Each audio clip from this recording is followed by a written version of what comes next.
Bueno, buenas tardes. Gracias por estar aquí. La verdad es que da gusto ver el aula de grados prácticamente llena. Para quienes no lo sepan, les recuerdo que todos los jueves a las 7 la facultad organiza un acto cultural como el de hoy. Hoy tenemos la suerte de tener un gran escritor sevillano, Daniel Ruiz, al que quiero agradecerle desde que le hice la propuesta, accedió automáticamente. Una persona, os lo he comentado, que es el decano, que es muy cordial, muy accesible, y eso es un doble mérito. El acto de hoy se enmarca en un ciclo que denominamos Nueva Narrativa Sevillana. Hoy es la tercera sesión. El año pasado vino dos cada curso. El año pasado vino justamente por esta fecha Silvia Hidalgo, que acababa de ganar el premio Tusquets de novela. Luego en otoño vino Jesús Carrasco, que también acaba, creo que era el premio Narrativa Breve o Biblioteca Breve. Y hoy tenemos a Daniel Ruiz, que tiene una extensa carrera, a pesar de que es una persona muy joven, por lo menos a mí me lo parece. Tiene una gran biblioteca publicada en Tusquets. También ganó el premio Tusquets hace, creo que fue el 2013, ¿no? 16. 16. Entonces el año del Nobel de Bob Dylan. Buen año. Y bueno, yo realmente termino aquí mi función. También agradecer al profesor Joaquín Fernández, gran colega y amigo, gran amante de la literatura, como siempre hace. Se ha preparado el acto de forma meticulosa y detallada. Y bueno, vamos a comprobarlo, así que vamos a presentar la novela Mosturito, que es la última novela con la que nos ha deleitado Daniel Ruiz, al que le reitero el agradecimiento y vamos a disfrutar. Gracias, Daniel. Gracias, Joaquín, por estar aquí esta tarde con nosotros. Bueno, pues muchas gracias a Nacho, a Rocío, ¿no?, por la invitación para poder conversar con Daniel Ruiz. Un libro que a mí me ha llegado muy dentro. Yo creo que ya llevo Mosturito incorporado, ¿no? Pues ya decía la editorial que era un personaje que iba a llegar al público y la verdad que es verdad. Yo he preparado un PowerPoint, se ve ahí, ¿no? ¿Vale?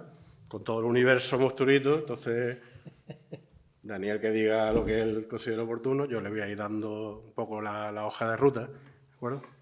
Entonces, bueno, este es el cartel del acto. Esto es una foto que hice yo el 8 de febrero en el Mairena Black, ¿de acuerdo? Eso es un acto muy interesante de novela de misterio negra que hay todos los años en Mairena. Uno de los organizadores, una persona que yo conocí hace unos años en la Feria del Libro, Salvador Gutiérrez Solís, que me parece un tipo maravilloso. Y entonces había una mesa porque había un acto donde participaba Daniel. Entonces yo fui allí un sábado por la mañana a escucharlo y bueno, ahí vemos algunos de sus libros, muchos de los de Tusquets. ¿No? Tengo, quizás las imágenes son más claras y iré enseñándolos. Esto es una foto que hice allí, ¿ves? Como ponen el escenario, ¿no?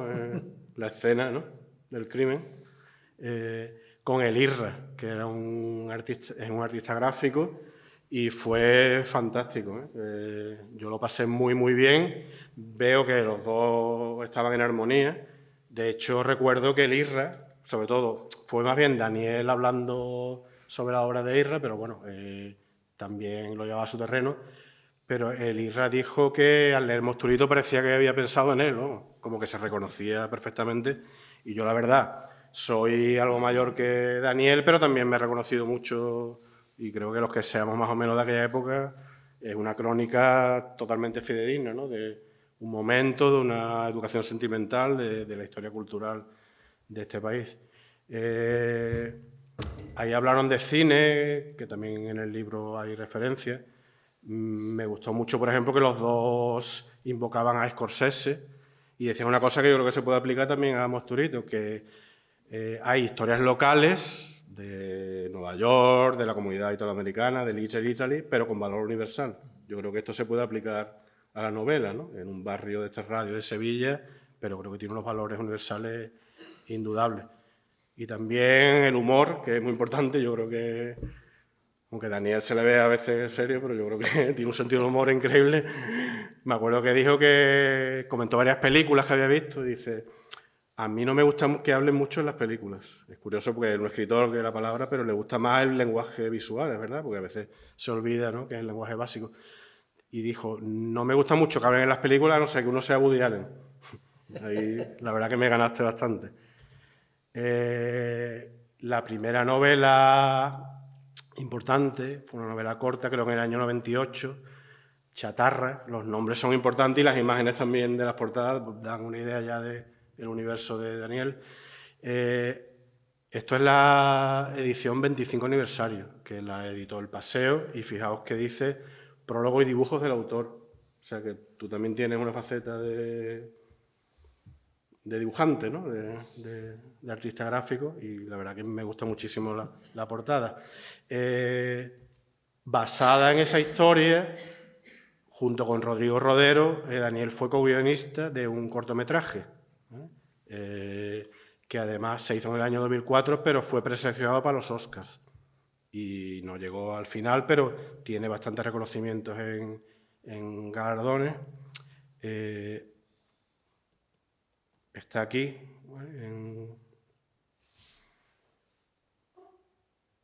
¿El corto está entero en YouTube? Sí, está entero. Eso es lo que tengo aquí. ¿Vale? Qué bueno. Voy a poner como un poquito el comienzo, porque me ha gustado bastante. ¿Suena o...? No sé, se escucha. Sí. De verdad, guardo cosas. Cosas que no valen nada. Dentro de un tiempo haré una casa con los hierros, con la madera, con todo. Una casita de chatarra. Es gracioso. Y si tú quieres, te vienes conmigo. La casa de chatarra, tú y yo. No sé. Me lo pensaré. A mí me gustan las casas grandes. Claro, te lo piensas. Te quiero mucho. Eres un mentiroso. ¿Mentiroso? Te estoy ofreciendo mi chatarra. Y eso es mucho. Eso es todo. Todo lo mío.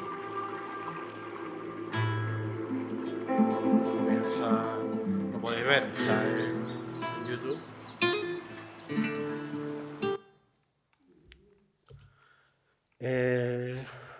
Tiene una serie de galardones. Esto le valió el premio Nuba de novela, Tan lejos de Krypton.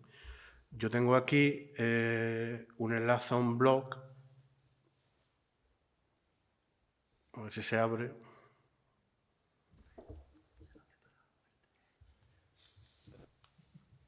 Vale. Escribe sobre ti Corradino Vega, que es un autor también muy interesante.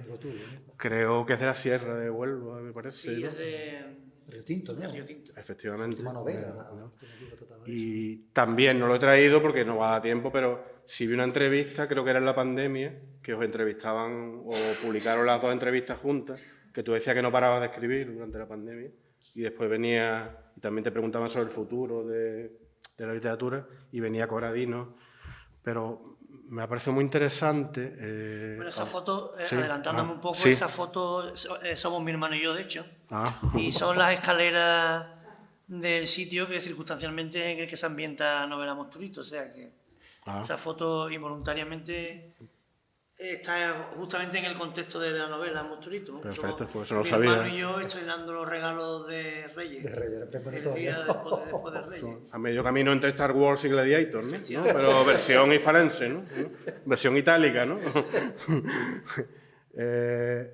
Lo que... aquí. Porque es muy curioso. Habla de una impronta cervantina. Dice, pero la impronta cervantina no acaba solo con ese alegórico a la vez que cómico cuestionamiento de lo real. También está presente en el trato que Daniel Ruiz García da a sus personajes, en la compasión, en la ternura, en la dignidad, en la desazón y la tristeza que atraviesan el humor, el aparente optimismo y el valor, en su profunda sensibilidad ante la injusticia. Lucas lo mira todo con la perplejidad del niño que observa un universo en el que aparecen los primeros indicios del horror. Es que yo veo que tiene mucho que ver también con Monstruito, y aquí también me ha parecido fantástico este fragmento. Hay escritores a los que parece que les gusta más serlo que escribir, ser agudos críticos o concebir la literatura como un instrumento para uno u otro fin en lugar de como un acto de contar, rellenar insuficiencias de la vida y explicarnos a nosotros mismos. O sea, les sobra cálculo, pero les falta alma, pasión, verdadero entusiasmo por la literatura. Todo lo que le falta a nosotros yo creo que lo tiene Daniel y la verdad que es bonito, ¿no? Que un compañero de profesión pues escriba esas cosas sobre uno. Bueno, eso estaba ahí. Y ya nos vamos a Tusquets, ¿no? Con el premio de novela. Creo que de 2015 a 2024 he escrito 6 novelas en Tusquets, que es un ritmo importante, ¿no? Todo está bien. Las portadas creo que dicen mucho, ¿no? De Daniel como analista del mundo que vivimos, crítico del sistema, ¿no? Aquí se habla de asesores políticos, el mundo del coaching, la gran ola. Fue el que ganó el premio, ¿no? Daniel, sí. Este lo tengo yo aquí y la verdad que es magnífico, el humor es... Aquí atacas a las TED Talks, ¿no? A las conferencias TED, ¿no? Que dice, un buen día, una luminaria había tenido la idea de franquiciar aquella marca yankee de conferencias con aroma a patchouli de Silicon Valley. Patchouli es un concepto también importante de los 80. ¿no? No sé si todavía la gente joven lo conocerá. Era un perfume barato, ¿no? Creo. Eso es. ¿no? Muy aromático. Yo me acuerdo en mi barrio, ya que vamos a meternos en el mundo, que cuando venía decía que mal huele, está echado patchouli. No sé si es patchouli en realidad, pero bueno, esto era un concepto. Entonces, un libro que yo recomiendo. Después Maleza, que es un tríptico también sobre el barrio. Las portadas me parecen fantásticas, de Daniel. Ahora te haré una pregunta sobre ello. El calentamiento global, ¿vale? Aquí hay una petroquímica, me imagino el tema climático, en una ciudad de costa, bastante apocalíptico, ¿no? El ambiente. Amigos para siempre, aquí aborda la generación boomer, ¿no? Y parece que acaba en el Big Bang, ¿no? Porque ahí pone Bang, ¿no? Que explota un poco la cosa. Y hay un book trailer de esto, ¿vale? De ahí he cogido yo, donde hay 2 opiniones, de Sara Mesa y Tote King, que rapero y antiguo alumno. Sí, yo le di clase, ¿no? Estudió en esta casa. Fue alumno mío, Tote King fue alumno mío en... El famoso rapero sevillano, ¿no? En la asignatura de lengua inglesa que hizo. Dice Sara Mesa, una divertida y corrosiva historia coral sobre la decadencia, una orgía dolorosamente humana, la mejor novela de Daniel Ruiz, hasta ese momento, me imagino. Un paseo gamberrísimo y un final delirante, con este grupo de golfos que perfectamente podría ser el tuyo. Mira que Tote no es muy dado a elogios, ¿eh? Ya, o sea, ¿no? que Pues Sara Mesa se entiende que también es de su generación, ¿no? De los narradores. Y llegamos a Mosturito, ¿no? Que es la... Creo que salió en marzo de 2024, tiene más o menos un año, ¿no? Te iba a preguntar muy rápido las portadas. ¿Tú ahí tienes voz y voto o eso lo decide...? He visto también, por ejemplo, estos 2 libros, que se te ha caído el segundo apellido. No sé si eso es una decisión también de Daniel Ruiz García, Daniel... Bueno, Ruiz eso... bueno, en primer lugar, Joaquín, muchísimas gracias a Rocío, a Nacho y a la universidad por la invitación. Y por supuesto a todos vosotros por venir. Veo muchas caras amigas, cosa que me alegra mucho, y además amigos de largo recorrido, lo cual me alegra doblemente. Creo que has hecho una buena síntesis un poco de la trayectoria, y en relación con lo que comentan, las portadas en principio, bueno, pues ha habido una evolución en cuanto a las portadas y en una evolución también en cuanto a mi propia trayectoria como escritor, ¿no? Y yo creo que además hay cierta analogía entre la evolución de las portadas y cómo se construyen y mi propia evolución como escritor, ¿no? Porque hemos visto incluso alguna portada en la que la foto de portada es aportada por cosecha propia, ¿no? Cosecha propia. La primera que has puesto es Chatarra, que has puesto justamente en la edición última, y podríamos perfectamente haber traído la primera edición, porque seguramente yo creo que en la historia del diseño de portada, diseño editorial español, debe haber muy pocos ejemplos de una portada más fea que la que tenía Chatarra en la primera edición. Hemos acertado no trayéndola, ¿no? Era como un fondo de cortina. Por omisión también se acierta, ¿no? Pues os animo a que lo veáis porque es horrible, ¿no? Es una cosa espeluznante.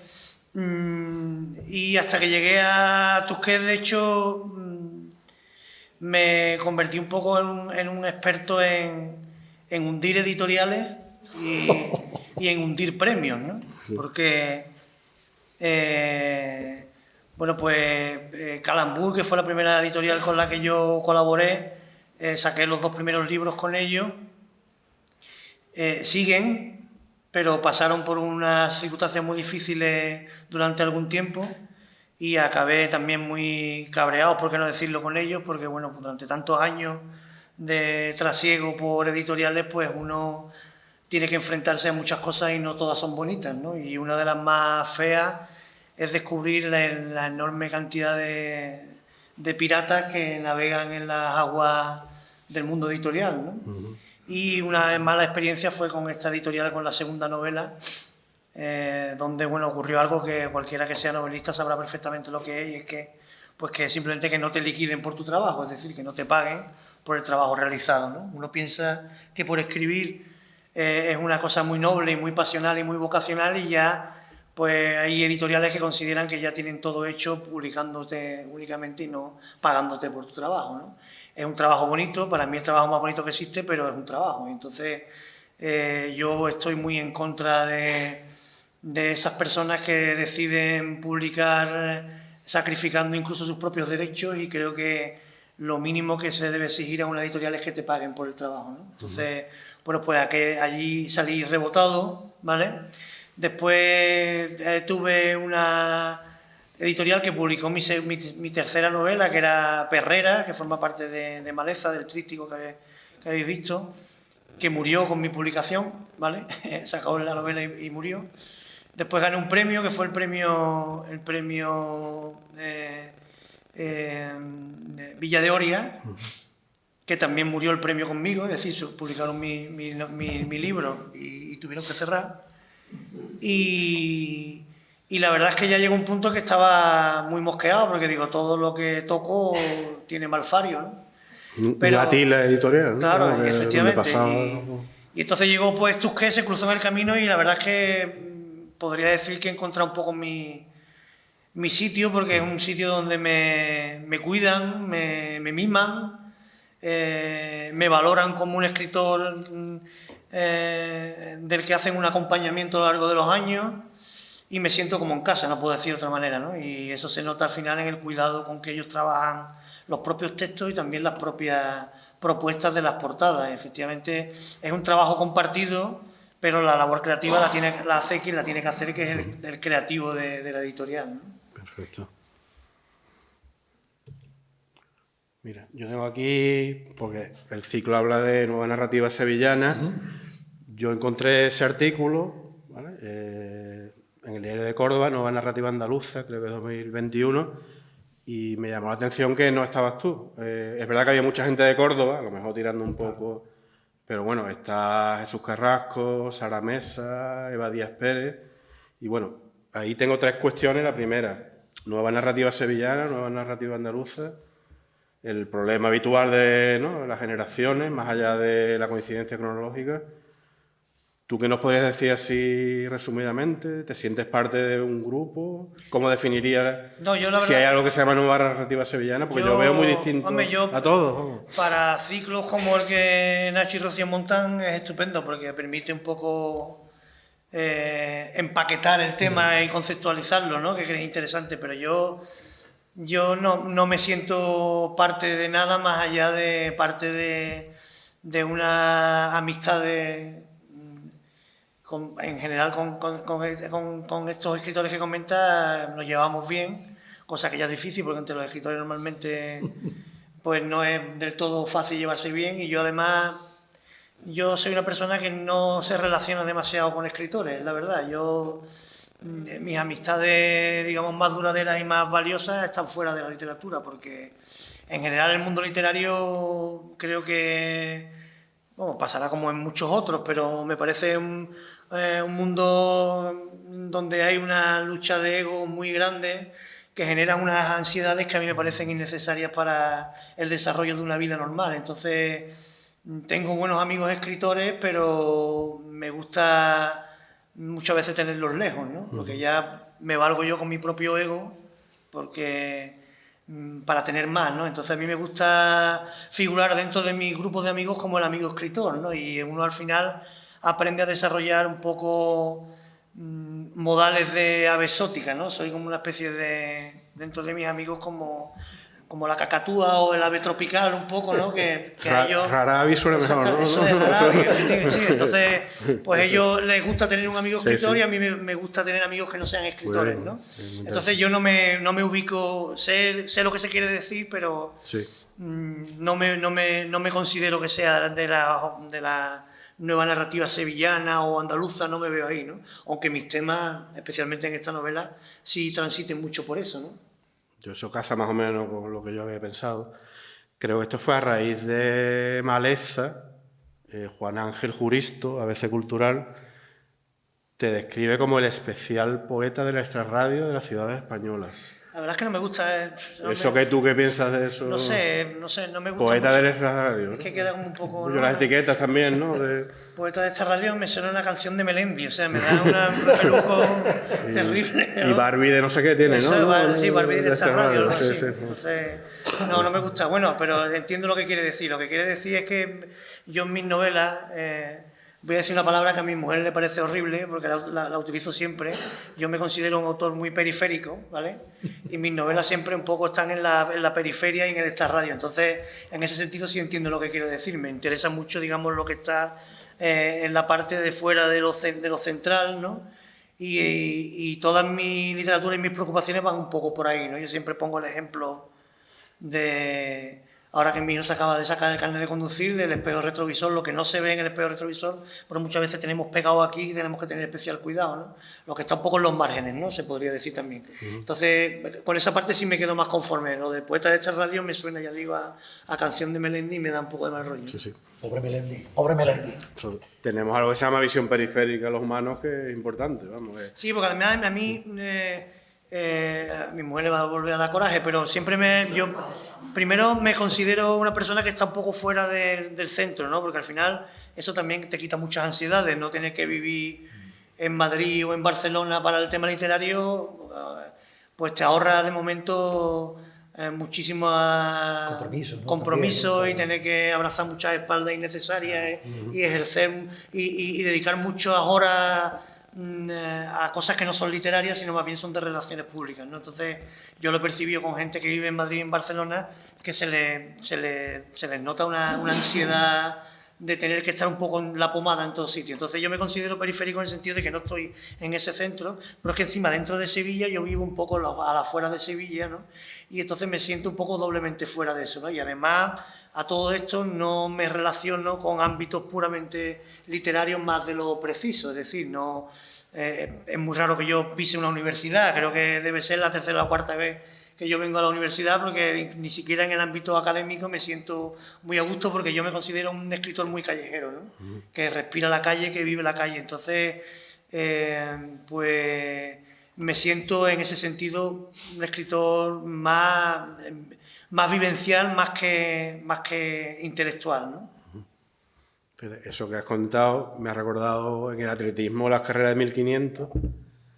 Algunos la táctica es ponerse detrás, que parece que van rezagados, se quitan de los codazos y lo que hay delante y al final pegan el estirón, o sea que puede ser interesante.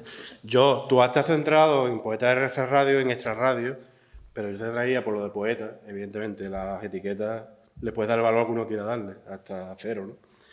Pero yo, después de leer Mosturito, le veo una vena poética importante, urbana, sí, y una belleza increíble. Es un tema... Podría haber traído muchísimas citas, pero tengo dos. De uno a otro lado de la calle hay tendederos con camisas blancas colgadas, que son como dentaduras de viejo. Recuerdo los restos del globo en el suelo. Eran como una piel mudada de serpiente, como hojas caídas de un árbol muerto. O sea, yo creo que hay poesía. Y por último, en Lecturalia también encontré esto. Ha conseguido labrar su nombre dentro de la literatura indie en España. Me gusta nada. Me imaginaba, aquí rápidamente, indie, ¿no? A grupos, lo que hablábamos antes en el café, grupos de estos que cantan desganados, ¿no? Sí, que no se entiende. Yo no he entendido nunca la... O Indiana Jones, ¿no? Le decían indie también, ¿no? Sí. Capitán Nemo y estas cosas, ¿no? Entonces no me gusta, la literatura indie tampoco me gusta, pero bueno, también entiendo lo que quiere decir. Perfecto. Ya está, voy a cerrar la presentación. En el año 1956, William Faulkner el departamento de Nacho, De mi negociado. una persona importante, pero bueno, fue importante para Juan Benet, Muñoz Molina lo sigue, los escritores del siglo XX español tuvo una importancia, y muchos otros. Le hicieron una entrevista en The Paris Review, entonces yo encontré una cita y la he traducido yo del inglés al español y la tengo aquí, y es que te reconocía, Daniel, vamos, dice, un escritor necesita 3 cosas: experiencia, observación e imaginación, y a veces cualquiera de ellas puede suplir la falta de las otras.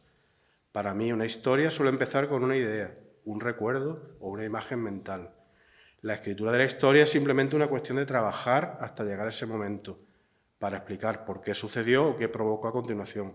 Un escritor intenta crear personas creíbles en situaciones conmovedoras, creíbles de la forma más conmovedora que pueda. Evidentemente, debe utilizar como una de sus herramientas el entorno que conoce.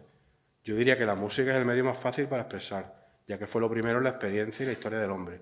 Pero como las palabras son mi talento, debo intentar expresar torpemente con palabras lo que la música pura habría hecho mejor. Yo ahí veo conmover, creíble, de lo que conoce, ¿no? Después lo hablaremos probablemente, pero creo que hay unas ideas fuerza que te definen y que yo veo también plasmadas en Mosturito. Sí, vamos, me parece muy bien traída la cita. Yo creo que la había leído, porque yo creo que eso está en la entrevista, los volúmenes que sacó Acantilado de Paris Review, y estaba ahí. Muy interesante ese libro, ¿no?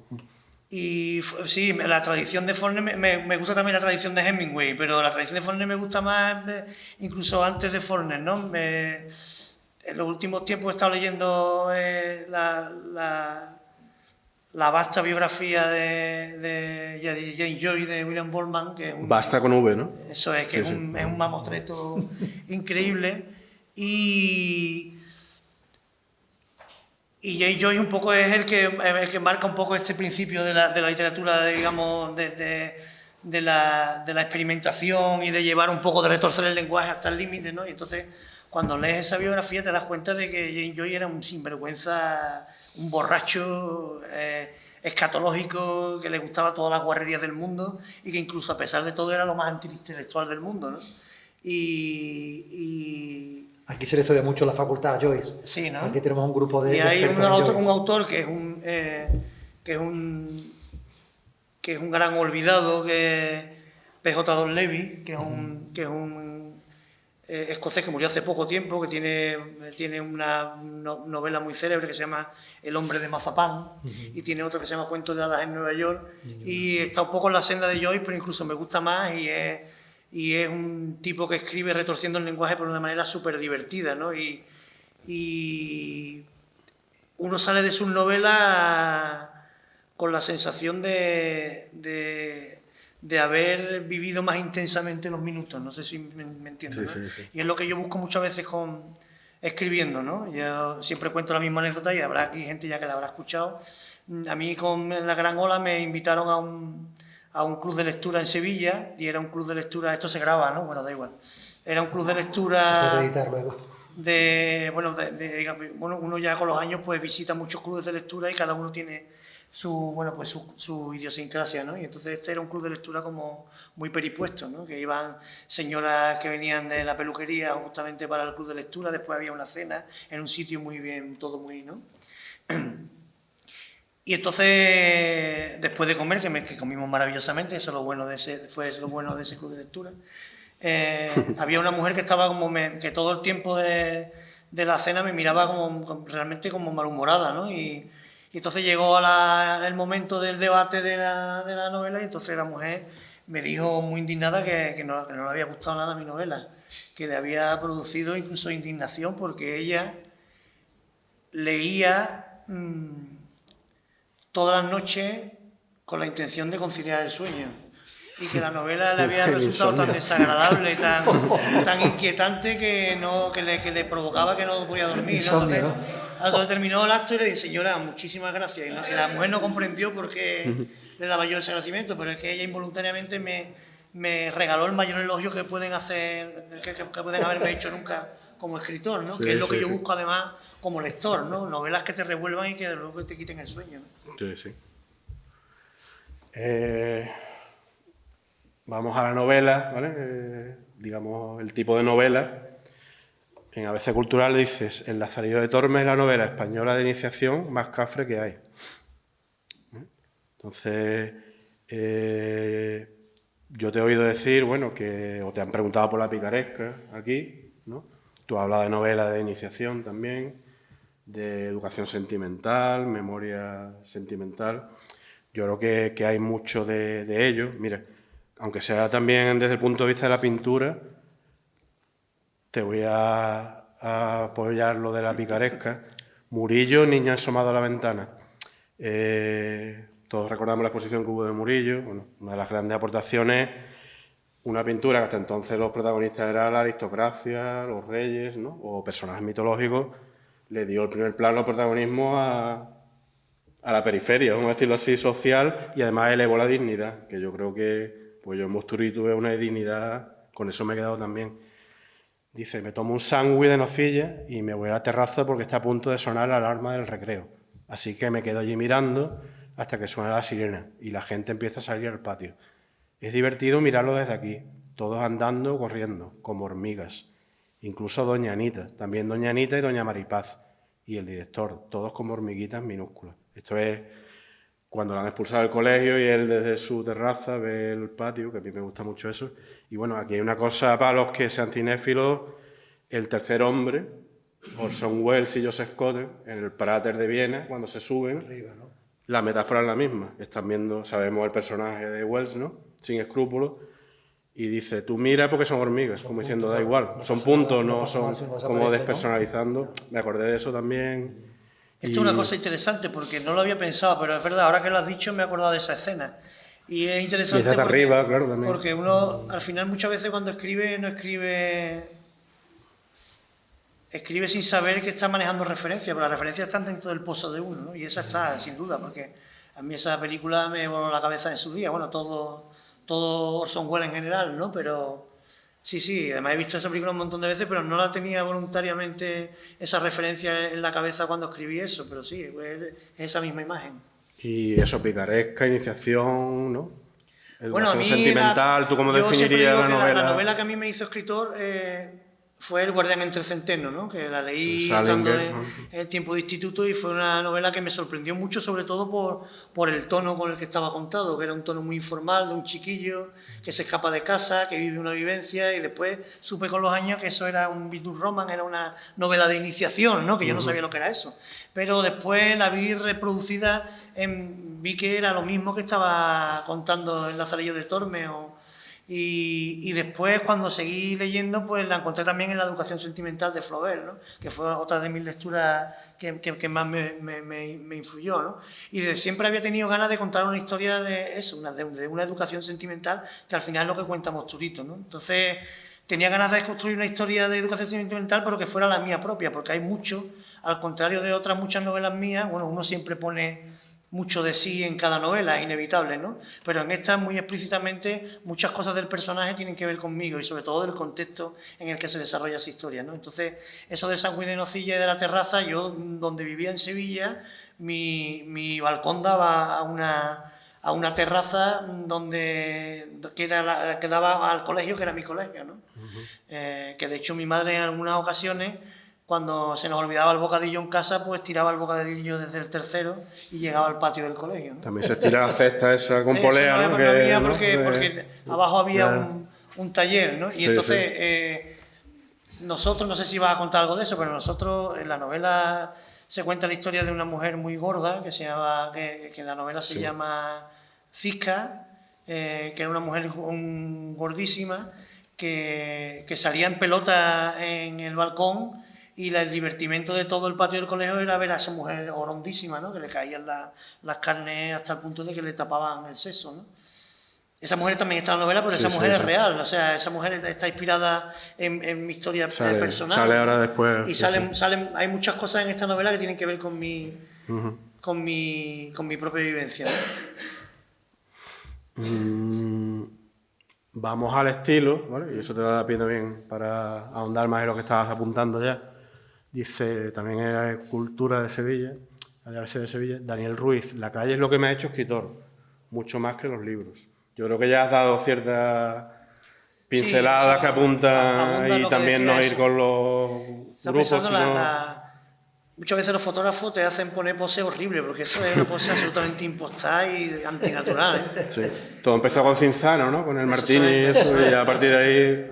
¿no? Sí, lo que decía antes, ¿no? Que mi literatura, de luego, es muy callejera. A mí lo que me ha ayudado los libros es a encontrar historias, igual que el cine, pero después a la hora de escribir soy muy antiliterario y además premeditadamente antiliterario en esta novela, que es una novela voluntariamente muy mal escrita.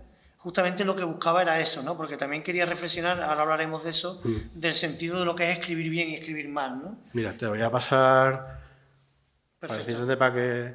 Yo he hecho aquí 3 secciones, ¿vale? Pero le llamo a los híbridos, idiolecto y voz narrativa. Eso lo estudiamos aquí, ¿no? Lengua, dialecto, idiolecto. Idiolecto es la manera peculiar, ¿no? De hablar de una persona.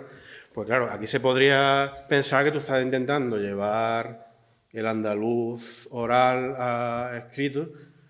Yo no creo que sea eso, más bien es como habla Mosturito, ¿no? Como el idiolecto de Mosturito. Creo que lo hace magistralmente, intentaré dar razones de por qué, porque yo a veces he visto pintadas en Sevilla, recuerdo en la zona de San Julián, de gente que dice, hay que hablar andaluz, y está lleno de H aspiradas, de apóstrofes, y digo, ¿pero esto qué es? ¿No? Sí, eso es un dialecto, ¿no? Sí, pero... Y lo tuyo se lee perfectamente, con una... Entonces, voy a leer las 2 primeras citas. Dice, de la taza sale mucho humo, es un pequeño incendio, me quema las manos, pero me gusta, porque estoy entrando en calor. En la taza pone colacao, pero lo que tiene dentro es un caldo. Nunca la había visto. Un caldo instantáneo. Un sobrecito que se echa cuando el agua hierve. Al entrar en casa ya era casi de noche, no del todo, pero la tata es la tía con la que vive Mosturito, se ha ido al salón y se ha echado un calimocho mezclado con un chorreón de veterano. Y me ha dicho, venga, vete a cambiar, mi cielo. En días así es cuando me gustaría morirme. He dicho eso porque, claro, yo veo que tú intentas escribir y que veamos el mundo desde la visión de un niño como de 10 o 11 años, ¿no? Se supone que puede tener. Pero claro, también está tu voz narrativa, por eso he dicho lo híbrido, y lo digo y ya te dejo que tú comentes, porque claro, yo veo que el agua hierve, es normal que Mosturito lo diga, pero que caldo instantáneo no tanto, porque o sopa de sobre o becrén, ¿no? Y sería incluso cardo, ¿no? Porque la gente le dice cardo, cardito, ¿no? En andaluz, ¿no? Eso de los caracoles, ¿no? ¿No? O, por ejemplo, me gusta la comida con más cardo, ¿no? Que no esté seca. Yo veo que eso ha hecho ahí un engranaje, ¿de acuerdo? Y fíjate, eso lo apunté yo y es lo que intento a lo mejor por escrito expresar. Digo, maneras de hablar, maneras de narrar, maneras de vivir, un excepcional ejercicio de estilo, un monumental tour de force verbal, un intricado andamiaje narrativo, porque son 2 a la vez. Lo que empieza siendo Daniel y Mosturito acaba simbióticamente trastocado a Mosturo y Danielito. Yo ya le he dado la vuelta, ¿no? Como Rinconete y Cortadillo, ¿no? Se llamaban Rincón y Cortado también. Mientras fondo y forma se abrazan complacidos, bailan juntos, llorando y riendo, un blues a ritmo de jazz. Blues sería el fondo de la historia, pero el blues es muy lento, muy isocrónico, digamos, y tú tienes una síncopa, la síncopa del jazz de las notas, es lo que yo veo cuando dices la vía, ¿no? Porque tú creo que sabes llevar el ritmo, ¿no? Sí, ahí no sé si empezar a hablar porque es un tema que a mí me entusiasma y me puedo poner muy pesado, ¿no? Pero efectivamente la cuestión del estilo, en este caso yo quería hacer una cosa que fuera muy libre, ¿no? Entonces, tan libre como que no tuviera ningún tipo de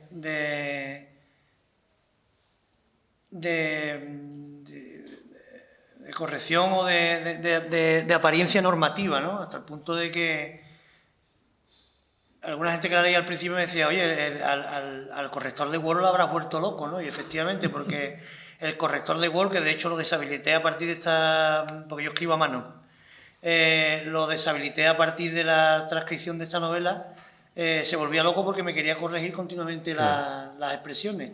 Y hay expresiones que se contraen, pero otras que no se contraen y son la misma expresión en distintos momentos. Sí, y yo lo que quería era encontrar un poco esa musicalidad y sobre todo yo, antes hemos hablado de música y sé que te gusta la música, a mí me interesaba mucho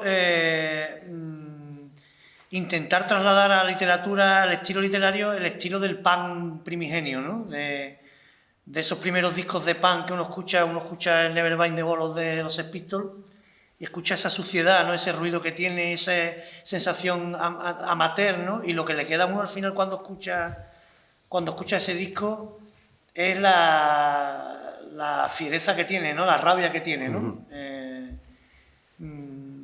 Ocurre un poco también años después con Nirvana, ¿no? Con el grunge, que los discos primeros de Nirvana suenan muchísimo más potentes porque no están tan sobreproducidos, ¿no? Entonces yo quería reproducir un poco esa sensación de que está todo consagrado a la expresividad, ¿no? Y hay un ensayo fascinante de Grace Marcus, que es Rastros de Carmín, que lo que hace es una especie de analogía entre el punk y el dadaísmo, ¿no?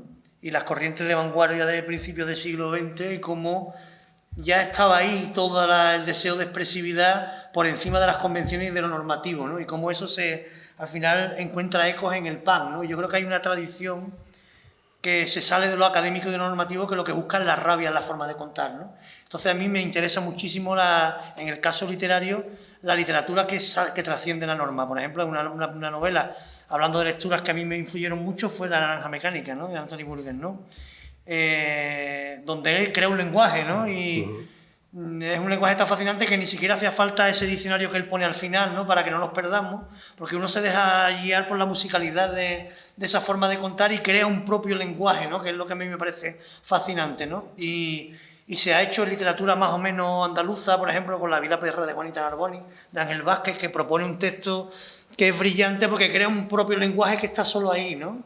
O la vida breve de Oscar Wilde, por ejemplo, de Junot Díaz, que también propone eso, ¿no? O en el ambiente incluso más de literatura latinoamericana, por ejemplo, José Donoso con El llano en llano, no, una novela breve que tiene, no recuerdo, ¿no? Y bueno, pero son estas novelas que parecen que están proponiendo un lenguaje que solo existe en ese texto, ¿no? Entonces yo quería eso, incluso quería que fuera muy sucio. Yo, escribiendo, lo que tiene bueno de escribir a mano es que uno se va dejando llevando por el texto y le gustaría muchas veces trasladar esa suciedad al propio texto, ¿no? Y me hubiera gustado incluso alguna tachadura o algún manchurrón de la propia novela, haberlo trasladado ahí, porque lo que pretendía era la expresividad. Y debajo de todo eso subyace al final el sentido de la buena escritura o la mala escritura, porque el disco de Sex Pistols, Nevermind the Bolos y muchos otros del punk de esos primigenios no encuentran otra forma de expresión más perfecta que esa, porque esa es la forma que conviene a ese fondo, ¿no? Sí. Entonces, esta novela merecía... Fondo y forma de la mano. Sí, efectivamente. Mira, aquí has hablado de suciedad, pero lo sensorial también, lo tangible, mundo de los sentidos. Esto es una pequeña muestra de lo muchísimo, pero ¿cómo utilizas tú los olores para caracterizar a personajes? Y los olores a veces dan asco y peste, o sea que digo olor como concepto sensorial. He cogido de lo que vea uno bueno y malo, ¿no? Dice, cuando se levanta me llega el tufazo a tabaco, pero mi nariz es inteligente y sabe separar los olores. Yo separo el olor de la estrella, es una adolescente que le gusta a él, lo paladeo y si el olor fuera una habitación, me pasaría la vida entera allí dentro sin salir. Y Luis, que es una nueva relación de la tía, no soporto el olor de Luis impregnado en la sábana, el rastro de su peste a bodega rancia y a chacina pasada. Y los sonidos, cómo describes ambiente, creas atmósfera. Esto me ha encantado, el ojo patio, ¿no? Los lugares son típicos de aquel momento, ¿no? De la vida común. Yo me acuerdo a veces de Baroja, que era el gran descriptor de la vida vecinal, ¿no? De los impresionistas, además. Baroja siempre se hablaba de que su método de escribir era impresionista, con pinceladas La Cisca, esa es la mujer que tú te has referido antes, estaba calladita, pero por la ventana se oían los ruidos de otros pisos. Me encanta escucharlo porque es como muchas historias contándose a la vez. Se oía el ruido de sartenes friendo, las cisternas, los tendederos moviéndose y haciendo ruido como de gatos pisados. De vez en cuando alguna conversación en alguna cocina, alguna risa, alguna televisión demasiado alta. Y lo malo es de madrugada, pero parece el infierno, porque al fondo del pasillo escucho ruidos, que son como los del Papa y la Mama repetidos, solo que estos vienen de la Tata y el hijo puta. Entonces... Sí, me encanta la alusión a Baroja, porque justamente Baroja es un buen ejemplo de un buen escritor que muchas veces escribe fatal, ¿no? Porque Baroja tiene páginas que estilísticamente, bueno, pues son muy mediocres, ¿no? Sin embargo, tiene primero esa tenacidad, ¿no? Digamos, de levantar actas de todo su tiempo, ¿no? Y después ese costumbrismo, y son novelas, además, que incluso, aunque estén muchas veces reconociendo que son mediocres desde el punto de vista estilístico, uno se encariña con los personajes y quiere saber siempre lo que le ocurre, ¿no? Las novelas de Baroja pasan y pasan capítulos y muchas veces no pasa casi nada, ¿no? Pero un cuadro de la costumbre, vivencia sí, de ellos, ¿no? Y después eso del ojo patio, el que ha vivido en una casa con un ojo patio conoce eso, ¿no? Y tiene que ver también con mi sentido de la literatura como algo que debe mostrar la vida, o que debe... A mí un elogio que me encanta, que me hacen algunas veces de las novelas, es que son muy de verdad, ¿no? Y eso me encanta, ¿no? Porque lo que busco es justamente mostrar esa verdad, ¿no? Y es una cosa que, por ejemplo, en Pío Baroja ocurre mucho. Por ejemplo, en Aldecoa, en los cuentos de Aldecoa, que está ese costumbrismo de humano, de personas que se encuentran uno en la barra del bar, en la taberna, y están muy presentes, ¿no? Y al contrario, me repele muchísimo la literatura de gente que parece escribir con la sensación como lector que uno tiene de que se está gustando cuando escribe, ¿no? Y eso me ocurre muchas veces, ¿no? Que son muchos escritores que escriben tan bien que los ves relamiéndose como mi gato, ¿no? Chupándose todo el cuerpo, ¿no? Y me provoca mucho rechazo, porque yo creo que mi concepción de la literatura es justamente expresar de una manera que cuente sin que uno no esté tan presente o no se guste tanto, ¿no? Y el humor. En ese vídeo que hablaba antes contigo, el vídeo de Librotea, que supongo que lo habéis visto, que normalmente traen a un autor, hablan básicamente del último libro que ha publicado, pero al final hacen unas recomendaciones. Yo recomiendo el de Daniel porque es muy interesante, todo lo que dice la novela y también las recomendaciones. Él dice que el humor es esencial, y es verdad. Por eso leí La Gran Ola, yo creo que... Y yo lo veo humano.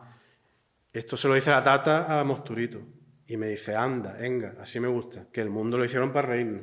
Sí, eso además tiene sentido muy escatológico, porque la Tata está continuamente pegándose pedos, y entonces los ruidos de los pedos pues despiertan incluso al niño, y entonces pues esa escatología que a mí me encanta, pues lo salva un poco de la miseria que tienen, ¿no? Porque la novela es verdad que si tú le cuentas Mosturito a alguien... No duerme. Claro, si tú le cuentas la historia sin contarle que es una cosa que tiene humor, pues dirás, yo vaya dramón que te has marcado, ¿no? Sin embargo, lo que salva todo eso es que es una novela que, como está en la mirada de un niño, pues el niño es un pejiguera, un impertinente, y entonces el niño, bueno, pues utiliza el humor para un poco para salir de todo eso que tiene en su entorno, que es muy jodido, ¿no?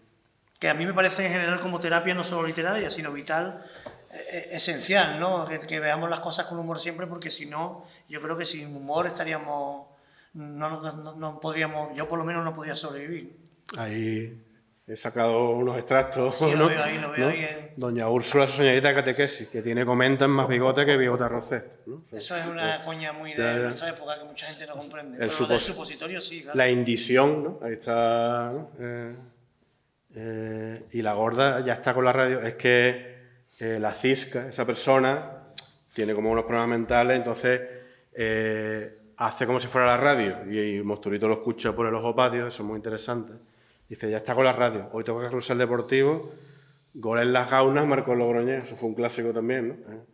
Toldos y Caspa, Quitasol, La Sombra de Sevilla, Bebé Soberano es cosa de hombre.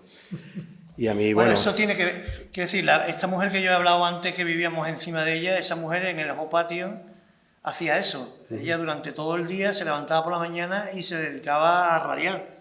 Entonces se llevaba desde por la mañana haciendo su propia radio personal, y entonces esa radio incluía desde cuñas radiofónicas publicitarias, los discos dedicados, hasta consultorio sentimental, hasta tertulias políticas, hasta informativos, era de todo. Entonces era una cosa como... Era la radio en directo, que es lo que cuento ahí, ¿no? Entonces tú te asomabas por la... No hacía falta asomarte, tú escuchabas allí, amplificado por el ojo patio, esa mujer que estaba continuamente hablando como si fuera una radio, ¿no? Entonces, muchas veces era tan desesperante que ya llegaba un punto que tú le chistabas, pero como nos conocíamos todos, pues te reías. Claro. Te decía, Dani, que te he escuchado, ¿no? Y entonces, era desesperante, pero por otra parte era jodido, era tranquilizador, porque en algunas noches, esas noches de que sonaban los sofritos en el ojo patio, y llegaba el marido y el marido la maltrataba. Y entonces uno escuchaba los llantos y los golpes, incluso los gritos, y era angustioso. Entonces uno deseaba que saliera esa otra cisca, en este caso, que hiciera la radio, porque era mucho más alegre, Claro, ¿no? sí, Entonces, sí. bueno, era esa vida un poco del ojo patio, que era esa vida en la que la gente vivía hacia adentro, y lo de fuera, pues, eso siempre se habla ahora, antes era mejor que ahora. Hay un deseo, digamos, de nostalgia que te impulsa a pensar que antes era todo mejor, pero yo creo que es completamente falso. Antes todo era mucho peor, entre otras cosas, ese tipo de cosas. Sí. El típico vecino baboso que te ponía la mano en el hombro, que bajaba contigo en el ascensor. miraba a ver si no estaba... típico que había en la catequesis, que tú sabes que tenía fama de abusador, y que te decía a lo mejor a la familia que no te acercaras mucho, pero no te explicaban por qué, y tú tenías que intuirlo, ¿no? Y después relaciones complicadas con la forma de entendernos, de entender el sexo, de todo, ¿no? Una cosa que aparece en la novela es la primera vez que Mosturito ve el sexo femenino. Sí, sí. Y eso es también verdad, ¿no? Yo en mi colegio había... Fijaros cómo ha cambiado la cosa, ¿no? Porque la novela habla de... Hay gordos, hay negros, hay chinos, y le llamo los gordos, negros y chinos porque era como nosotros le llamábamos en aquella época. En ese sentido no me he tenido que cortar mucho con la corrección política con la novela, porque así es como se hablaba, ¿no? Entonces, en mi colegio había un chino, que era el único chino que había, por eso se le llamaban el chino, que un día llevó a clase una revista pornográfica. Yo no había visto nunca una revista pornográfica. La pornografía de los años 80 era terrible. Era anatómica, pero de la chunga. Era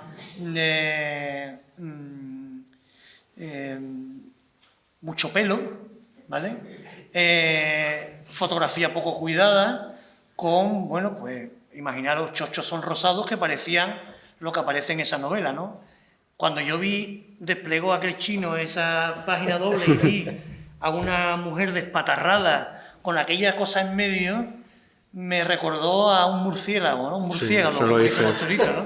Las metáforas animales, ¿no? Hay muchas, sí, Y sí. entonces yo tenía pavor, yo me iba por la noche acojonado pensando que aquello era como, y lo que se cuenta en la novela, cuando él descubre el primer sexo femenino, que lo descubre en el descampado donde juega, no es igual que lo descubrí yo, pero ese terror fue el mismo. Me recordaba cómo en el Retorno del Jedi, la tercera parte de la Guerra de las Galaxias, cuando Jabba el Hutt lleva a Luke Skywalker, a Han Solo y a la princesa Leia a tirarse allí a Sí, eso lo dice en el libro. esa con dientes, Sí, sí. ¿no?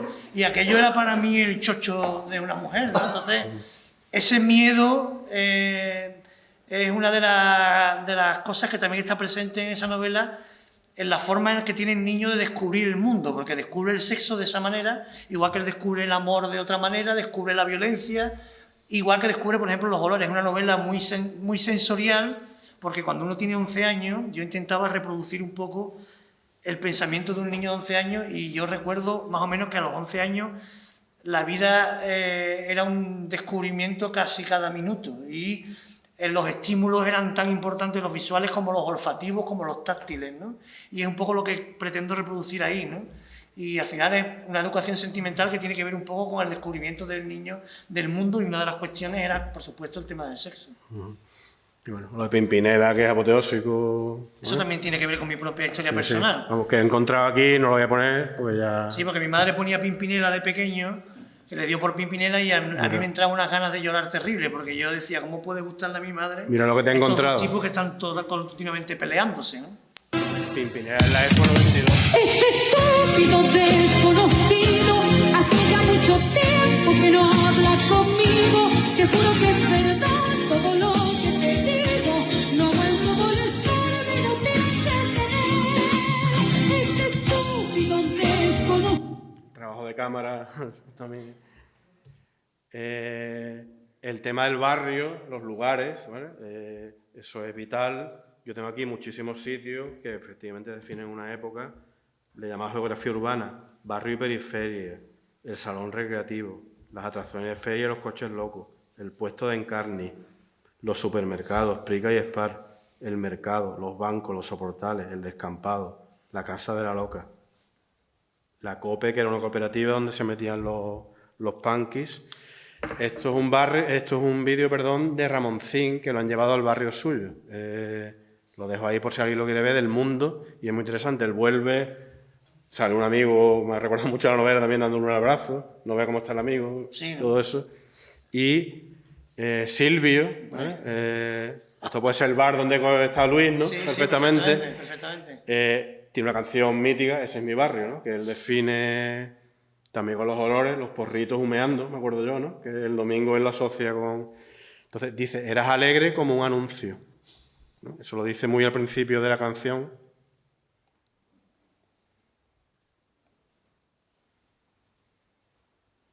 Para la gente joven era un rockero de los años 80, ¿no?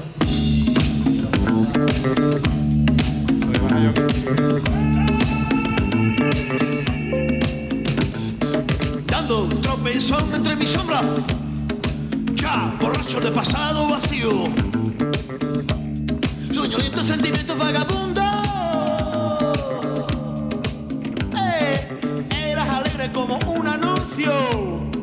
Ahí está, ¿vale? Eras alegre como un anuncio. Bueno, la televisión, todo lo que es la educación sentimental, ¿no? La radio con esta persona, yo veo que la radio más bien es como de la generación anterior, porque en esa época ya lo de los discos dedicados, eso no había tanto. La televisión a tope realmente, el cine, los cómics, Batman, Mortadelo y Filemón. Es verdad que no hay mucha literatura, porque me acuerdo, por ejemplo, Javier Pérez Andújar, que tiene Paseos con mi madre también, pero él sí decía, yo me ponía a leer y miraba las farolas de la calle, que me daban luz también. Ahí hay menos referencias literarias, casa con todo lo que nos ha explicado.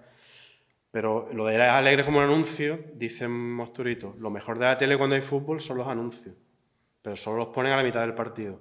Aguanté hasta los anuncios y después me fui a la cama sabiendo que no iba a pegar ojo.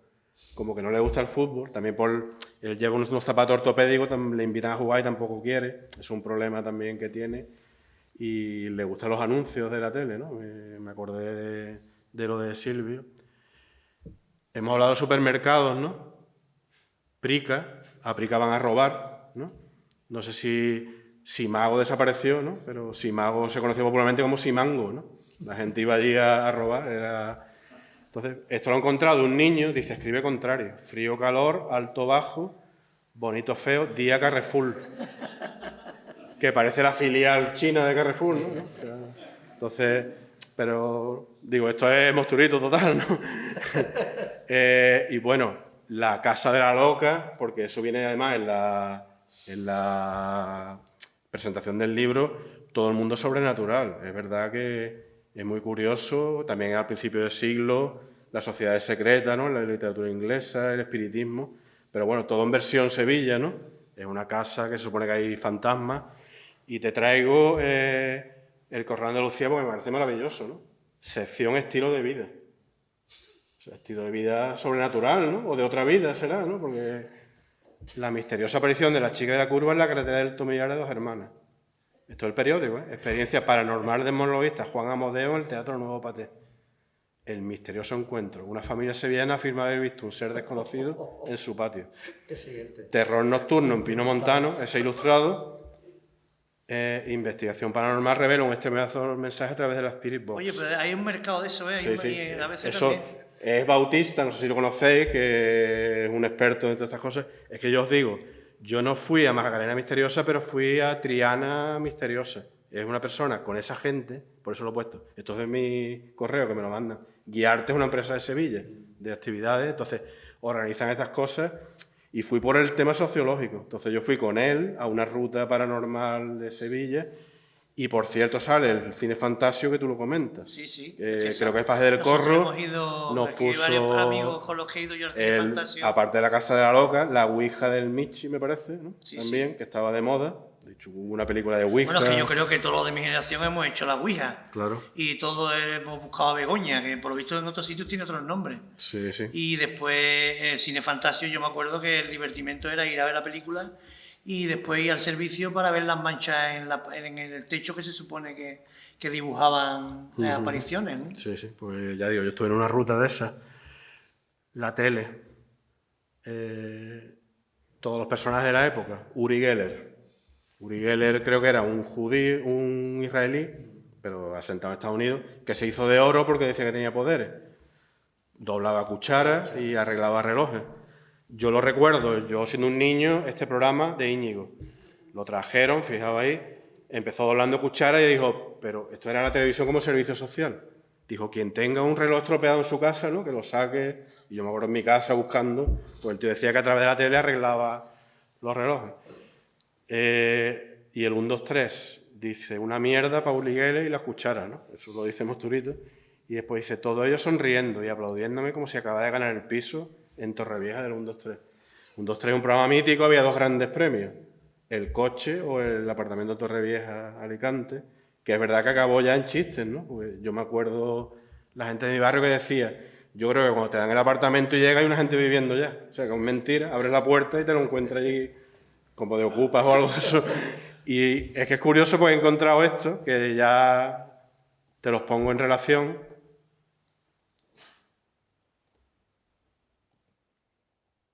Que es Uri Geller en el 1, 2, 3. O sea, El rizo. ya el rizo para... Just be patient. Que tengan paciencia. Melt, derrítete. Derrítete.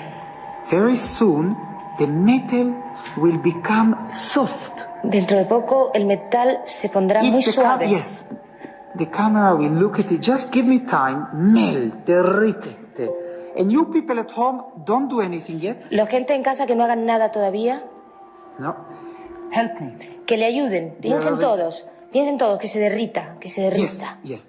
Que se derrita. You see, it's becoming very soft. Se está suavizando. And this is not an illusion. Esto no es ninguna ilusión. It's becoming like plastic. Se está convirtiendo como si fuera plástico. And there's no force. Look, there's no force in my finger. Era Uri Geller, homenaje a Mayra Gómez Ken, que falleció hace poco. Una de las primeras mujeres que tuvo un programa de televisión, ¿no? Siempre lo llevaba a gala. Y bueno, otro referente, porque las mujeres de Mosturito, él tiene amores televisivos. Diana de la serie V, que fue mítica. Son lagartos. Doña Bella, en la versión brasileña Dona Bella, que es la telenovela que ve la tía. Me ha hecho gracia porque es verdad que en aquella época casi todas eran venezolanas y dijo, menos mal, esta brasileña me gusta más porque hablan de otra manera. Y bueno, La Estrella y Virginia después, que son en el mundo real, de La Estrella que vimos antes. Entonces, os he puesto a la actriz de Brooklyn, Jane Butler, era también cantante, en la época de la serie, ahora tiene 72 años, pero parece que se conserva bien. Esto es una revista que se llama Maga, que ahora tiene la homofonía con el movimiento de trans, pero mira qué curioso, porque creo que viene a cuento. Dice, está hablando de lo que significaba V, porque V sale muchas veces en el libro. Dice, creo que me di cuenta después, todo sucedió muy rápido. Me dejaron el guión, lo leí, vi que trataba sobre alienígenas vestidos como humanos que pretendían ser humanos y ser buenos para la humanidad, cuando realmente estaban aquí para hacer daño y llevarse los recursos del planeta. Eso es todo. Y no fue hasta más tarde la entrevista con Kenneth Johnson, el director, cuando entendí que el argumento está basado en un libro de Sinclair Lewis, que es un escritor famoso, It Can't Happen Here, que habla de cualquier tipo de gobierno fascista que puede llegar a convencer a la gente de sus buenas intenciones, aunque al final no haya nada de bueno en lo que hacen. Este mensaje sigue vigente hoy, es muy poderoso. Esta entrevista es de octubre de 2024. ¿no? Sí, este libro se ha puesto muy de moda. Sí, claro, se ha puesto de en los moda últimos años, lamentablemente, todo ¿no? el tema este. Le pregunta si se considera una actriz de culto y dice, claro, por supuesto. ¿no? Todo el tema social, tú has hablado. Eso evidentemente está ahí, ¿no? La violencia doméstica, los malos tratos, el acoso escolar, el abuso sexual, la violencia. A mí siempre, y Mosturito me ha llevado al mismo tema, siempre cuando yo miraba mi barrio y yo vi gente irse por el camino, vamos a decir, malo, ¿no? Vi que no estaba clara la frontera nunca entre la gamberrada y la delincuencia. Y muchas veces la frontera se cruzaba por la edad simplemente, porque empieza uno robando un plumífero, ¿no? Que es lo que sale en el Prica, y acaba robando todo tipo de cosas o entrando. También lo de la droga. Él conocía solo pitillos, ¿no? Eso es de la estrella del tufo a tabaco, ¿no? Que puse. Pero ya cuando sale del barrio, ahí da un cambio en la novela, empieza el alcohol, empieza el porro, después la heroína, compara con los zombies de Thriller, ¿no? Que eso es muy poderoso, ¿no? El tema de las 3.000 viviendas, sitios que incluso a él le dan miedo. Y el colacao es lo que él toma y fijaos, también la reflexión de dónde estamos llegando ahora, ¿no? Porque claro, en aquella época tú dices que no se puede añorar, pero el colacao ha hecho una campaña de no al bullying, ¿no? Se llama Bullying en inglés, ¿no? Juntos por un entorno escolar sin bullying. Esto es real. Y este es un libro de una catedrática de Historia del Arte de la Universidad de Valencia. El cuerpo abierto, representaciones extremas de la mujer en arte contemporáneo. En el capítulo 6, que es la violencia de género, tiene en la subsección 6 los rostros marcados por la violencia masculina.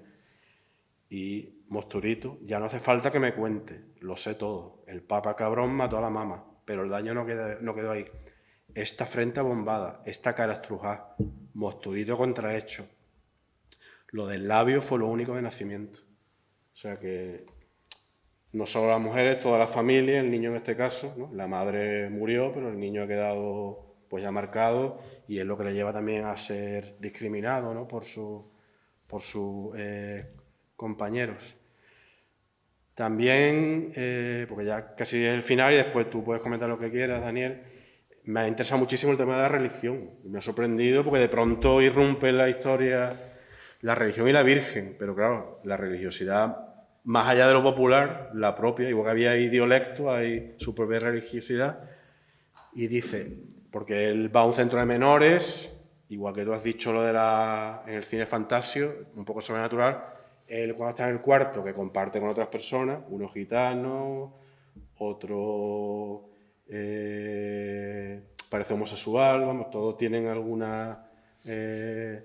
especial, ¿no? Y que los hace, pues está discriminado en aquella época, mira el techo y parece como que ve a la Virgen, ¿no? Y ellos tienen un curso de manualidades que como teselas de mosaico, pero con cartulina, y él hace una imagen, porque él dice al final que quiere ser artista, le gustaría. Antes de irme voy a la capilla a despedirme de la Chari. Él le dice la Chari a la Virgen. Su Virgen se llama Chari. Le digo que le agradezco mucho todo lo que me ha escuchado, porque él, una voz interior, empieza a hablar con la Virgen, porque además la Virgen, él cree ver a la Madre. Él empieza a asociar a la Virgen y la Madre. Le explico que aquí donde vivo la gente se vuelve loca con la Macarena o la Esperanza, o con otras vírgenes que sacan en la Semana Santa, pero que ninguna le llega a la suela. Que sé que aquí quien manda es el otro, el don. Es Don Bosco, porque el centro de menores está regido por salesianos, que es un santo y que siempre va con el niño es Domingo Sabio, ¿no? Que es el niño santo de los salesianos, pero que lo que harían falta son más charis como ella y menos curetas. Uno de los capítulos de la parte del libro se llama Curetas.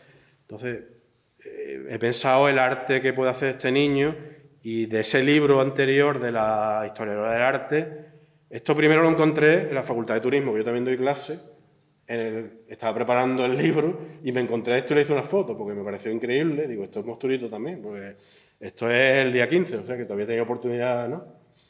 Es en Bellavista, yo no sé muy bien lo que es, vamos, no lo he investigado, Salón Pepe Moreno, calle Feliciana Enrique, Bellavista. Y artista invitado José Canijo. Sí, me parece brutal, Mosturito 100%, ¿no? Y ahí la imagen, ¿no? Entrada a beneficio de las Hermanas de la Cruz, ¿no? Pero bueno, periferia, ¿no? Y después en ese libro sí encontré la Virgen en arte chicano de Estados Unidos, que también se trabaja mucho en el departamento, sobre todo la Virgen de Guadalupe. Esto es la Virgen de Guadalupe defendiendo a los chicanos. También la imagen de atrás, Y esto es de Arizona, como si fuera terrorista. Alias Guadalupe, Reina de las Américas, Virgencita, Nuestra Madre, Tonancín, Lupe o Lupita. Y abajo pone algo de Arizona. Entonces, el tema ese de la religión... Sí, yo creo que a mí me sorprende mucho, no, y me parece también una de las cosas muy interesantes del libro. Antes que hemos visto a Silvio, por ejemplo, Silvio en cierta medida era un punky, pero no del todo porque no era iconoclasta, es decir, no destruía las imágenes, sino que las reinterpretaba, ¿no? Aquí hay un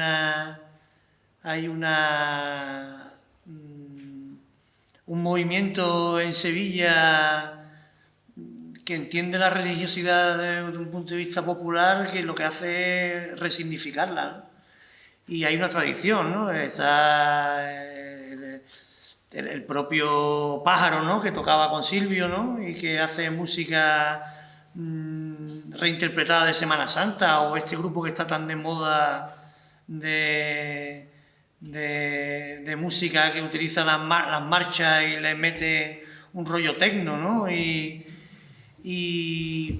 yo creo que todo tiene que ver con que al final, aunque uno no sea religioso, viviendo en un sitio como Sevilla, inevitablemente te tiene que supurar la religiosidad de alguna manera. Entonces, yo, por ejemplo, que yo no me considero una persona religiosa, yo me he criado en una casa de fuerte religiosidad porque mi padre era una persona muy practicante, que falleció rezando rosario hasta el último día de su vida, y él, una de las películas que más le fascinaban, de las pocas películas que le he visto llorar, además de las películas de dibujitos de Disney, que era asombroso, solo lloraba cuando veía las películas de Disney y cuando veía Marcelino Pan y Vino, que es una película española de franquista, Pablito Calvo, donde un niño Pablito Calvo, pues habla sí. con Cristo crucificado y establece una relación con él, ¿no? Y al final lo que hace Mosturito en esta novela un poco, en cierta medida, es eso, ¿no? Es establecer un diálogo con esa virgen que él resignifica y le llama Chari y le convierte un poco en su confidente, al que le cuenta un poco todas sus miserias, ¿no? Sin ningún tipo de implicación religiosa como pretenden los salesianos, ¿no? Sino simplemente como una comunicación.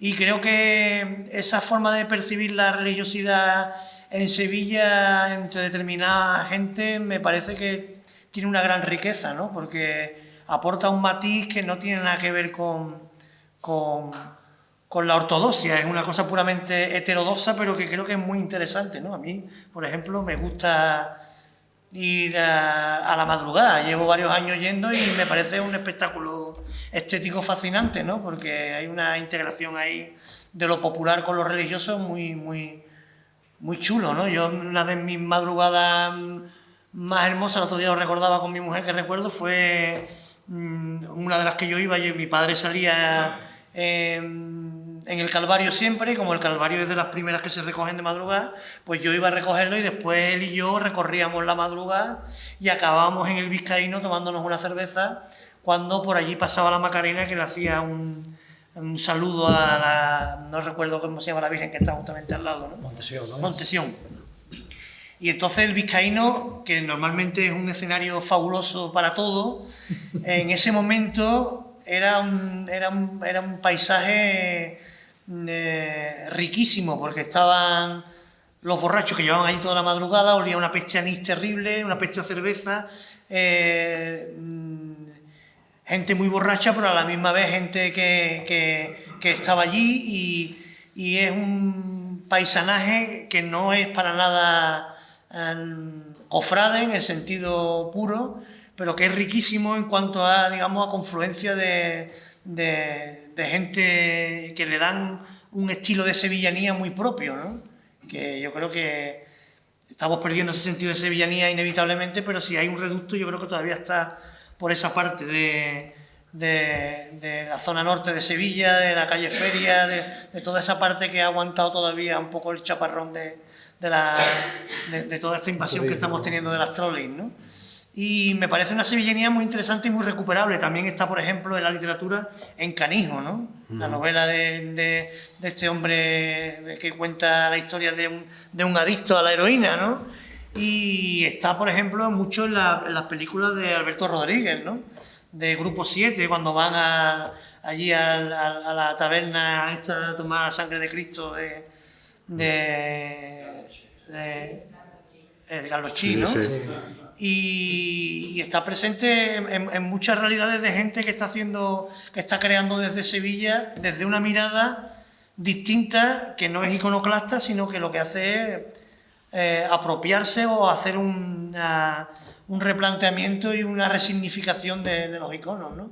Por eso me parece que cuando, bueno, pues las cofradías montan en cólera cuando, por ejemplo, viene Luis Gordillo y dibuja esa Macarena que es un churro. A mí me parece fantástico que sea un churro y además creo que es bonito porque aporta, ¿no? O el cartel famoso del año pasado tan polémico, ¿no?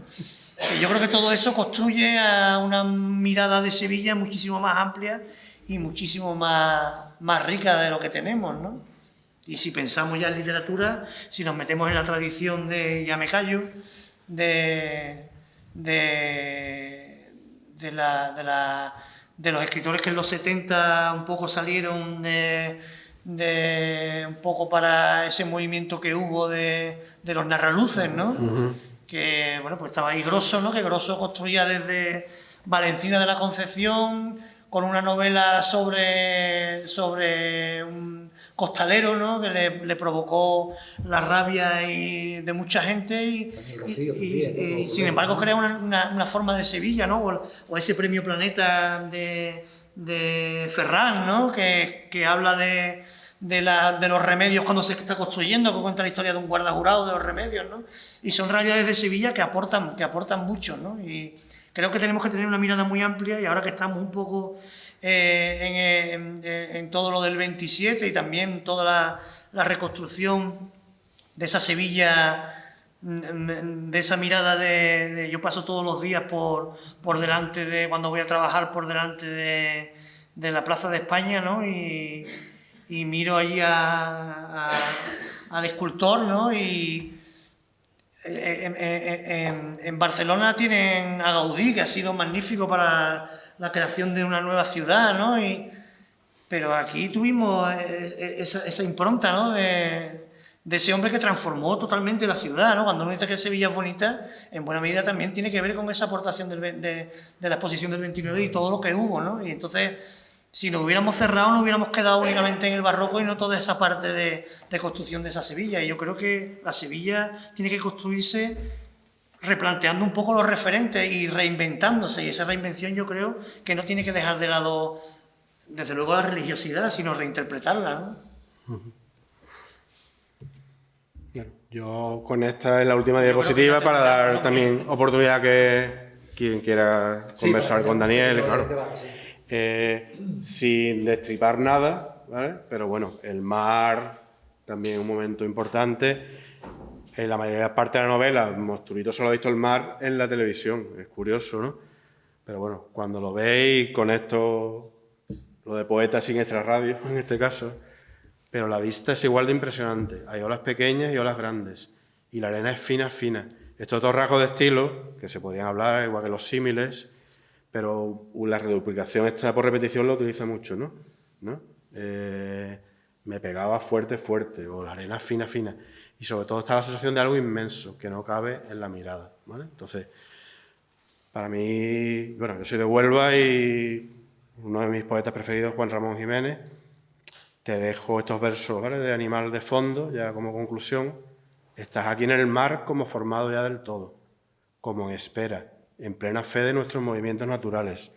Aquí estás en ejemplo y en espejo de la imaginación con J, también hablábamos antes, de mi imaginación en movimiento. Estás en elemento triple incorporable, agua, aire, alto fuego, con la tierra segura en todo el horizonte. Pues yo por mi parte agradecerte la novela porque la verdad que yo la he disfrutado a tope. Hay muchísimas más cosas que se podrían decir, ¿no? Y eso, que la vida es para reírnos, ¿no? Como vamos a quedarnos con las palabras de la Tata, ¿no? Pues sí.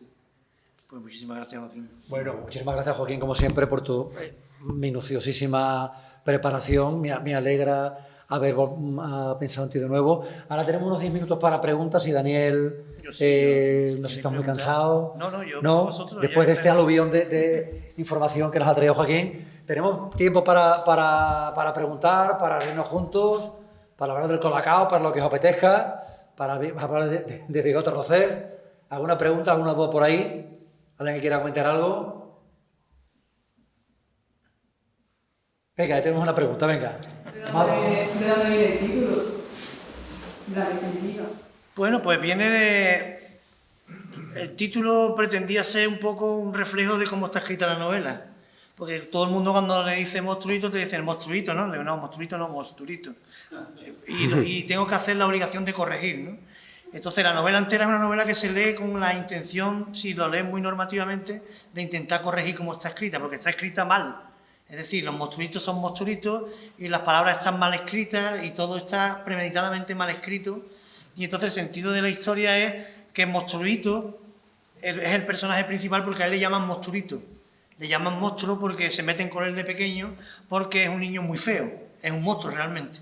Entonces es la historia de un monstruo que intenta abrirse paso en una infancia muy difícil. De ahí viene un poco el título. Pero el título es el tono del libro. Monstruito es porque el libro está rematadamente mal escrito. Entonces debería ser Monstruito, pero sería ponerse fino y no está acorde con la historia y el lenguaje del barrio que retrata. ¿Más preguntas, dudas, comentarios? Voy a aprovechar yo. Me pregunto si tus amigos de la infancia han llegado de la Bueno, adolescencia. aquí hay algunos. Pues entonces Es que quizá- tengo como dos infancias, pero la segunda, que es mi infancia de Jarafeña, Si alguno aquí de ellos- hay dos muy buenos hay amigos. dos, No, si no hay- van a preguntar, además no les voy a poner en el aprieto, pero esa cultura de barrio, de hecho uno de ellos siempre me dice, ¿y yo cuándo nos vas a dedicar a nosotros el libro? Y se va posponiendo, pero bueno, la infancia que se le trata es la infancia que vivió con ellos, que es la infancia de salón recreativo, la infancia de exploración del mundo, la infancia del conocimiento de los sentimientos. Mi pregunta era un poquito ya por ahí, ¿cómo han reaccionado? ¿Te han comentado algo? ¿Te han reñido? ¿Te han dicho que esto no era así? Como realmente ellos conocen un poquito, comparten Sí, pero yo tengo tu mi educación sentimental, ¿no? Por lo general mis amigos no me suelen leer, ¿vale? ¿Eso es bueno o es malo? Se compran todos mis libros, ¿no? Bueno, ya está. Y, Eso es lo importante. y además incluso alguno de ellos que no está aquí, incluso Sammy, que es un buen amigo, me mandó un vídeo de cómo se había... Comprar un libro. No, se lo había leído. Ah. Déjame el libro. Entonces me mandó un vídeo que me dice, Daniel, ya me he leído el libro, y me manda un vídeo haciendo así. Sin embargo, he ido a su casa y tiene todos mis libros allí puestos y me tiene una cosa como yo digo, que soy como su figurita de Lladró, ¿no? Que me siento orgullo por mí y además no me importa que no me lean porque tampoco busco en ellos eso, ¿no? Entonces, reacciones a la novela, bueno, no sé. No he tenido ninguna que me parezca especialmente extraña, ¿no? Y en esta novela, de todas formas, es que no me meto con gente. En las otras novelas que he tenido muchas, me he metido con mucha gente y mi sensación es que ellos nunca se dan por interpelados. Es decir, que siempre, yo recuerdo La Gran Ola, cuando hice varias entrevistas en un hotel de Madrid y casualmente había allí al lado un tipo que era un coach. Además era un coach argentino, que tenía el tío labio y estaba allí hablando, entonces me escuchó. Esa es la novela en la que te metes con los preparadores, ¿no? Me meto con los coaches, que son los preparadores estos, los embaucadores realmente, ¿no? Del rollo psicológico que, bueno, que están tan implantados en las empresas, ¿no? Y entonces estaba en una entrevista con un medio, no me acuerdo qué, yo estaba poniendo a parilla a los coaches diciendo que aquello era la nueva psicología, que no tenían preparación, que no sé cuánto. Terminé y el hombre se me acercó y me dijo, oye, mira, ¿qué te he estado escuchando? Te voy a dar mi tarjeta, ¿no? No, me dice, estoy escuchando, no sé cuánto, y creo que lleva mucha razón en lo que estás diciendo.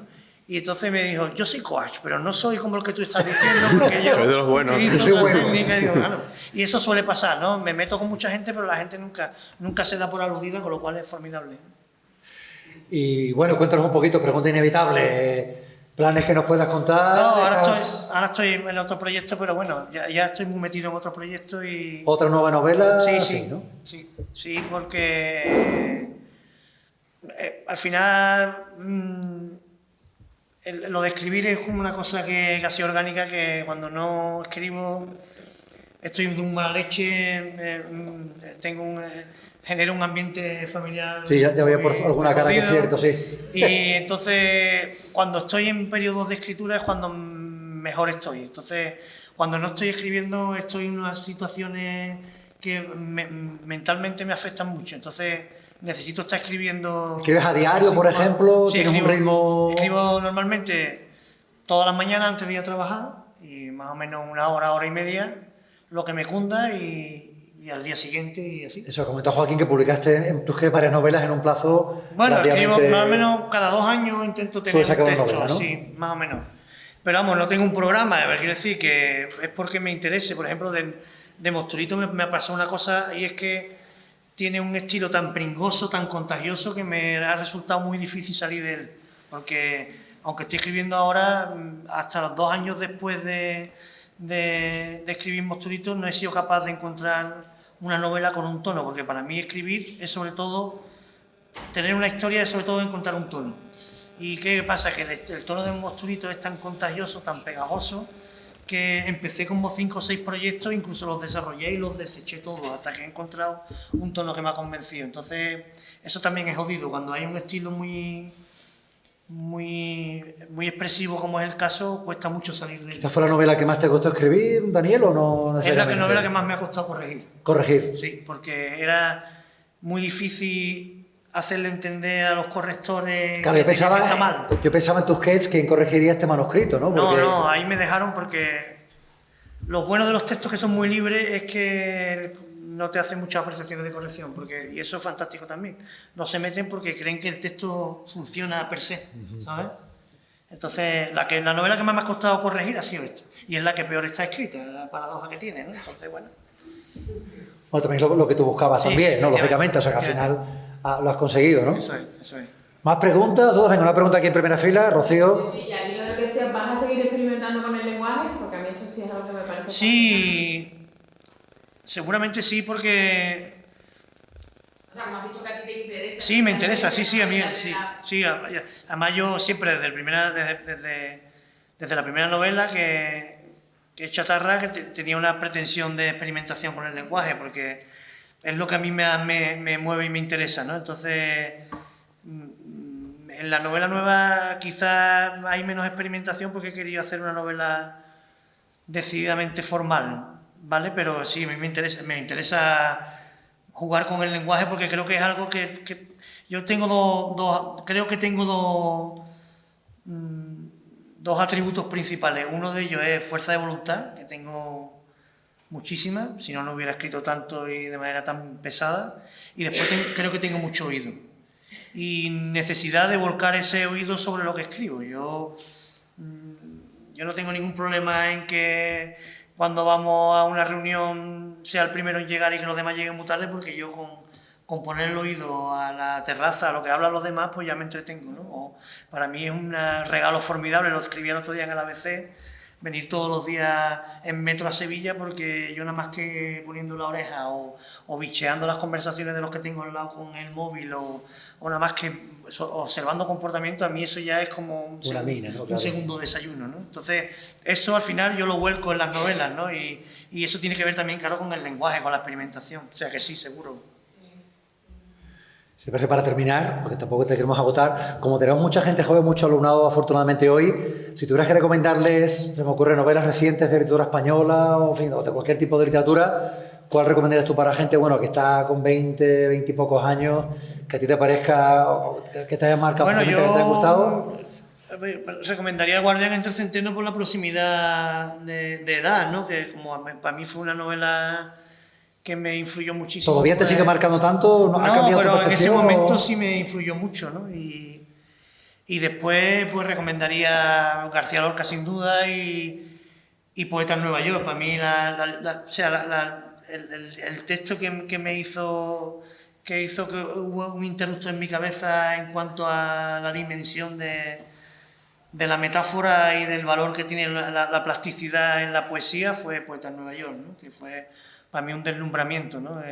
Abrazar esas imágenes y permanecer en un poema durante días, rumiándolo, paladeándolo. Esa sensación de descubrir un mundo para mí fue Poeta en Nueva York como escritor, pero creo que como lector es un texto al que siempre vuelvo y que nunca caduca. Y de novelas, pues ya empezando por Flaubert, La educación sentimental... ¿Y alguna que está actual? No sé, compañero tuyo de generación... Yo es que... ¿O no sueles leer a compañeros tuyos de generación? O, bueno... No sé, Sara Mesa, por ejemplo, sí, sacó una nueva novela... Claro, lo que pasa es que es amiga, entonces un poquito sospechoso, pero sí, pues recomendaría desde luego Sara Mesa, por supuesto... Lo recomendaría todo, recomendaría también a Isa Rosa, que también vive aquí, recomendaría pues a todos, a Jesús Carrasco, a todos, ¿no? A Corradino Vega, pero claro, esto ya parece un club de amiguetes, ¿no?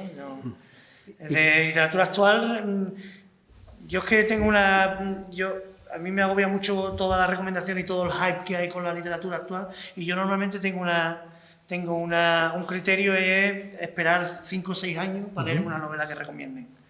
Porque cuando pasan 5 o 6 años, si la novela sigue vigente, digo, la voy a leer. Sí. Por ejemplo, La vida breve de Óscar Bao es una novela que leí cuando habían pasado 15 años, ¿no? Novelas más actuales, yo espero que haya un pozo de maduración para que la crítica la ponga en su sitio, porque creo que en general hay mucha tontería y mucha mercadotecnia, y el 90% de lo que uno lee, que son las recomendaciones de lo mejor del año en el suplemento de Marra, al final se caen de las manos casi todas y me provoca una mala leche tremenda. Entonces yo intento siempre que los textos se aposenten, salvo si son de amigos, que me leo todas las novedades, claro. Es interesante que Corradino Vega y tú, las dos últimas novelas las habéis centrado en un tiempo muy parecido, en la suya en un tono muy distinto y con una historia completamente distinta, ¿no?, entre mujeres, pero sí es esa Sevilla de los años 80, ¿no?, en la que está el Dulio y la Cafetería América, que eso ya hace años que no existe y todos nos acordamos de esa fachada amarilla perfectamente, ¿no? Entonces, bueno, te estaba escuchando y digo, qué interesante, porque de pronto habéis escrito los dos sobre el mismo tiempo, es decir, hay algo que se está moviendo. Bueno, yo creo que todos los escritores, cuando Juan Barce escribe la novela del Pijo Aparte, Última tarde con Teresa, está contando su infancia, ¿no? Entonces, todos los escritores, cuando Muñoz Molina escribe la de los Jinete Polaco, ¿no? Jinete Polaco, cuenta su juventud escuchando a los Doors, ¿no? Entonces yo creo que es que al final todos los escritores hay un momento en que necesitan rendir cuenta con su crecimiento, con su desarrollo de su educación sentimental. Entonces ahora, claro, los de mi generación, pues nos toca hacerlo ahora.